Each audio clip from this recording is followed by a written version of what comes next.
In classifica Nes calcia 8 che ha grandi motivazioni ma che perde subito palla al limite dell'area di rigore ed arriva il gol del vantaggio del Checco dello Scapicollo, lo segna il numero 10 Simonetta.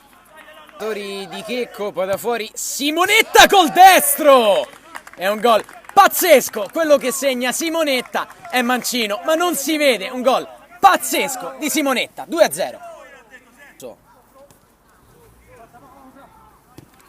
Poggio a Ferraro, lancio lungo dentro e ottimo come il sinistro, tentato da Simonetta che va fuori non di molto. Valentini salta netto un uomo e se ne va, ancora Valentini a sporcare i guantoni a Pacioni. Poi Simonetta, doppio dribbling di Simonetta, fuori di un nulla. Di un Checco dello Scapicollo che quando si è messo a giocare, attenzione a un'altra palla persa al limite da Nes e Simonetta fa 5-1 e chiude anticipatamente i giochi qui alla Stella Azzurra. Emanuele Terribili di testa verso Simonetta, stop di Simonetta, dribbling di Simonetta, altra finta, ancora il numero 10 che mette tutti a sedere e fa 6-1 per il Checco dello Scapicollo.